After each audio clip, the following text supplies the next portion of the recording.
Здравствуйте, на телеканале «Новый век» программа «Вызов 112». В студии Сергей Хайдаров. И сегодня мы расскажем, как водитель, уходя от преследования, протаранил припаркованные автомобили во дворе на улице Гаврилова. Он от нашей машины задел, его отрикошетил, занесло в припаркованный ряд. Покажем мужчину, который не смог самостоятельно дойти до рюмочной, так как был сильно пьяный, поэтому поехал туда за рулем. А еще чокнут, что ли, пешком ходить? В таком состоянии? Холодно же, да? Конечно! А также крупная авария в самом центре Казани. Я врезался в автомобиль, Toyota Land Cruiser, который мне не уступил, потому что у меня главная дорога. На площади Свободы пострадала 4-летняя девочка. Это и не только прямо сейчас. Водитель Volkswagen Passat, уходя от преследования автоинспекторов, заехал в один из дворов на улице Гаврилова, где протаранил стоящие машины и уехал с места столкновения. Все произошло минувшим вечером. Он не остановился на требования сотрудников ГИБДД. Вместо этого только сильнее нажал на газ. Позже его, конечно, задержали. Рамиль Шайдуллин расскажет о причинах такого поведения мужчины. Мои машины стоят. Услышав подозрительный шум во дворе, многие жильцы дома выглянули на улицу и, увидев, что происходит, вышли с надеждой на то, что их автомобиль не пострадал. Кому-то повезло, их машины оказались целы. А вот некоторые автомобилисты столкнулись с проблемами. Их средство передвижения протаранил водитель Volkswagen Passat. Он от нашей машины задел, его отрикошетил, занесло в припаркованный ряд. По предварительной версии, водитель Volkswagen не подчинился требованиям автоинспекторов об остановке, после чего попытался уйти. От погони он решил скрыться во дворах. И на узком проезде мужчина на скорости зацепил припаркованный Citroën. Затем машину по инерции отбросила на Nissan, Chevrolet и стоящий Volkswagen. Но даже после этой серии столкновений остановился водитель не сразу. Сделал он это лишь через 2 дома. Вы, может, скажете пару слов, как так получилось-то? Предполагаемый виновник аварии предпочел хранить молчание, а также отказался и от прохождения медицинского освидетельствования. В присутствии 2 понятых вопрос вам задаю, согласны ли вы пройти освидетельство через прибор алкотестер на месте? Нет. От освидетельствования отказываетесь. Также задаю вопрос, согласны ли вы проехать в медучреждение для прохождения медицинского освидетельствования на состояние опьянения? Нет. Отказываетесь? Конечно. То есть понятые слышали? Да, отказывается. но это зря. Отказ от прохождения теста не поможет мужчине сохранить водительские права и уйти от ответственности. Ему также предстоит заплатить штраф в размере 30 тысяч рублей. А помимо этого, предполагаемому виновнику аварии решить вопрос компенсации водителям, чьим машинам он нанес урон. Рамиль Шайдуллин, Айрат Назипов, Наиль Абдуллин. Вызов 112. А водитель Ауди на улице Беломорской после употребления спиртного до утра не смог самостоятельно дойти до рюмочной за очередной бутылкой, поэтому решил поехать туда на машине. Настроение у него было весьма хорошим, даже несмотря на то, что это уже его повторное задержание в состоянии алкогольного опьянения за рулем. С веселым, но сильно нетрезвым водителем поговорила Нафиса Минязова. Ауди 100.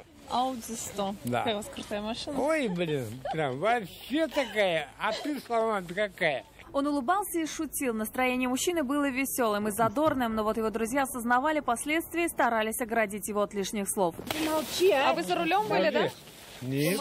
Владимир Дудкин путался в показаниях. То он отрицал, что был за рулем иномарки в нетрезвом виде, то подтверждал факт пьяного вождения. А вы за рулем, что ли, в магазин ездили? Ну, конечно. Да?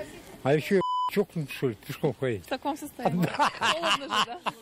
Конечно. Мужчина рассказал, что пить с друзьями начал еще накануне вечером. Утром спиртное закончилось, и он решил поехать за добавкой в ближайшее кафе. Именно с этой рюмочной начался маршрут нетрезвого водителя. На вопрос о том, почему он сел за руль в алкогольном опьянении, он ответил, что боялся замерзнуть. Рядом проезжали автоинспекторы. Заметив, что иномарка виляла из стороны в сторону, они поехали за ней. Когда остановили водителя, все сомнения в его состоянии развеялись. Мужчина явно выпил не менее бутылки крепкого алкоголя.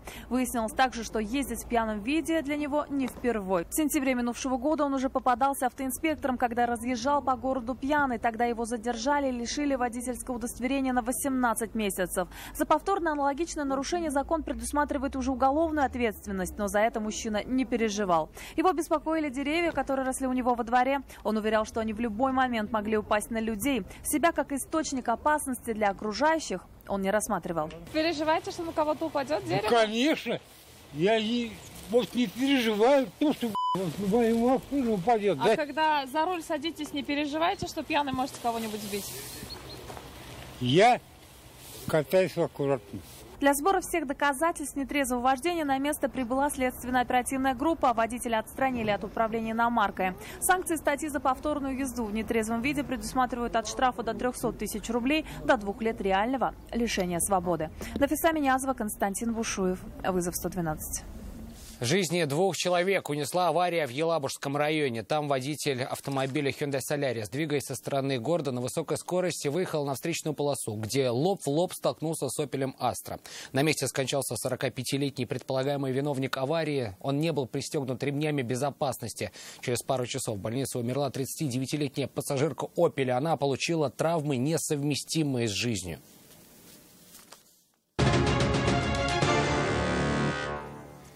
85-летняя пенсионерка сгорела в огне в собственном доме. Пламя вспыхнуло средь бела дня в Заинском районе в селе Кадырово на улице Центральная. Бревенчатая конструкция сгорела полностью. Пламя потушили огнеборцы за полчаса на площади 25 квадратных метров. Причины пожара устанавливаются.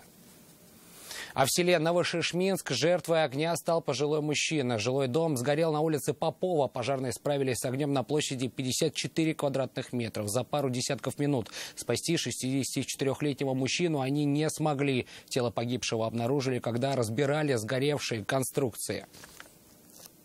4-летняя девочка пострадала в результате столкновения 2 внедорожников на площади Свободы на пересечении улиц Большая Красная и Пушкина. Водитель Toyota Land Cruiser не уступил дорогу BMW, которая двигалась по главной дороге. Айгуль Батрудинова с подробностями. У нее ушиб лба, гематома. Это только то, что увидела приехавшая на место происшествия мама девочки. Она и отвезла ее в ДРКБ. Женщина оказалась на месте раньше врачей и говорит только потому, что живут совсем рядом от места аварии. Тем временем отец девочки, водитель БМВ, рассказал, как произошло столкновение.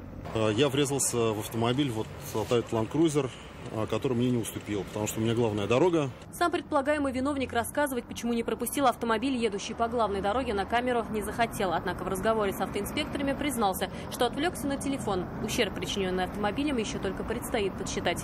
Как думаете, страховка все оплатит? Вы что, там предел ответственности 400 тысяч. Конечно, не оплатит.